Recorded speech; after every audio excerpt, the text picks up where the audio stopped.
right? They're very sturdy. They're very sturdy and stable, and they kind of like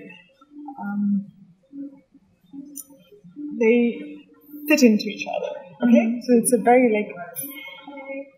very strong connection that they form. Right? Again, I think sturdy. Sturdy is the name. And then you have your another layer, right? Which is a more fluid and plastic, and has a very different nature of it. I think this is what you should really emphasize. There are several like levels of how you create the it's a heterogeneous space, right? And you create it by connections that are very, very different. Like in your first move, you combine similar elements, right? You just combine similar elements into stronger units. You kind of grow them into stronger units. And then you have this thing, which you add, and this has different origins, different logic, right? And it kind of introduces a way of introduces a softness into it. So you have this contradiction of very like sturdy connections, and in a fluid, floating inside layer between them.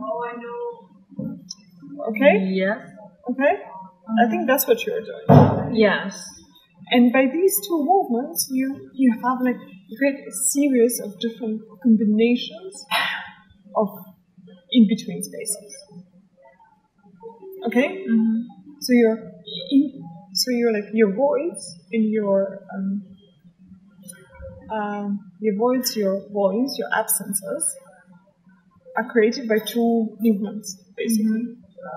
You again start a collection of units, of mechanical units, and then like almost a free floating, like almost liquidy, you know, like it's almost like liquidy and soft, and very like flexible, you know, like stretchy feeling, like it looks stretchy, like sturdy versus stretchy, and then you also have the layer of machinery. Yes, like the third. And in machinery, it's for me, it's still like more of a mood thing than a formal operation. Like operation for. Because I describe you have like two formal operations. One where you kind of like link the units of similar nature to each other, and then you have a very like foreign object, almost like a foreign surface that invades it and kind of like drapes inside of it. But then, so these are like formal, like two strong formal gestures that you're making, right? Like linking things, and then just draping this thing very softly inside. But then the third thing, like with those cranes, I just think it's a bit like it's outside of this list of things that you're doing. Like it's slightly different. It may be visually more strong, but conceptually it's not. It does not stand in the one line with those two things.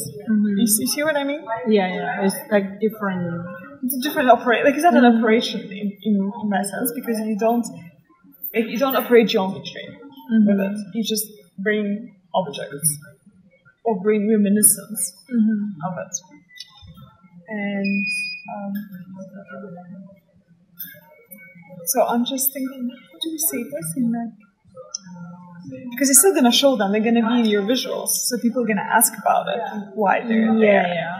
I think at first time I think about it is like, I want to keep the culture of it, and also for my object, it have some museum program.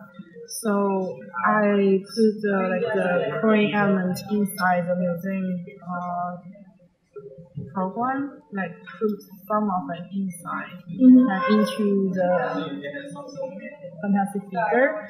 So the different material and the different scale will be have a big contrast.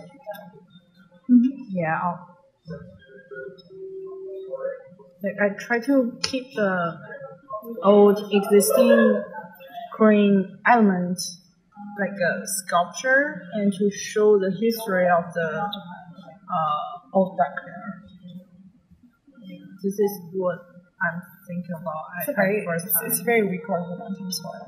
Yeah. It's very weak and it's very banal. That's why I don't like it. I don't say that they're bad, they're there, but the argument that you're making for bringing them there does not hold the water. Yeah. So you have to find another way of how to talk about them. Because how about I try to use like the different scale of like the technological sublime of the crane to create another between space, like the different scale. Okay, yeah, I think you're misunderstanding the technological sublime. Technological sublime is about the idea of being overwhelmed by something, of being fascinated but overwhelmed and not being able to control it. This is the feeling that is the technological sublime. And it comes from the romantic notion of the 19th century of romantic painting, where painters started depicting big storms or like all sorts of like natural conditions that we could not explain. We were fascinated with it, found beauty in them, but at the same time there was a certain fear of not being able to control them. So this is the original idea of sublime. The technological sublime is basically a continuation of this line of thinking, but the idea is that you see it, you cannot grasp it, you can't understand it. It's beautiful to you, but you don't know how to control it. So there is a danger in it, you know? And this is where the problem is that I have with when you're talking about it, when you just like patch it on your project. Because it's a whole like line of thinking. If you just drop it during the presentation, the people are gonna like immediately start chewing on it. You know, it's such a over-discussed term in the last 5 years that if you're talking about, then it has to be like inherently intertwined with everything you're doing in your project. Because you cannot just like have it in one sentence. Okay? So that is my problem with it. That you're basically, it's a dangerous path to take. And you don't have time now to like delve into the ideas of technological sublime. And I think just like 10 cranes standing next to each other do not hold technological sublime. Like, you know what's people interpret, like, if you have, for instance, like Facebook server data center, like the picture of those data servers, which are like rows and rows and rows of machinery, this you can connect to technological sublime. Okay, it is. You don't understand, it's slightly weird, it's overwhelming, it's dangerous, but you also think it's beautiful. And it's overwhelming in scale. 20 cranes from a dockyard do not, like, to you and me, they're not like beauty. It's not beauty. Like, I don't see, like, the idea of sublime is not beauty, it's like, it's fear. It's fear. It's fear coupled with appreciation, a fascination. It's fear with fascination. Okay? When I look at cranes, I might like them. They're like retro and cool, and I'll take a picture. But I'm not scared of that, you know. Maybe 60 years ago, like 100 years ago, right? If I would see that, I would be like, oh god, those machines, they're scary. I don't know if they'll start walking any day. You know what I mean? Yeah, I know. So that's it. Because what you're doing more is like you're just like sprinkling as a garnish cranes around. Yeah, and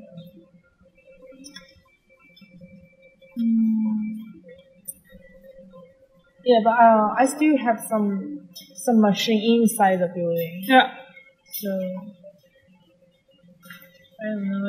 It's just so hard to talk about like why I ate the coin into the building, why I keep them. So and was this useful for the between space? I think at the first time, I think the between space is all about like create a third element, like create a like when different programs they from each other, they will create another like different space. And also when I add the fantasy figure, it will be create another level between the space. And when I add the crane of it, I hope to use like the different scale between the machine. I know what you're gonna do. So all of your cranes, they're basically the same scale, same size, right?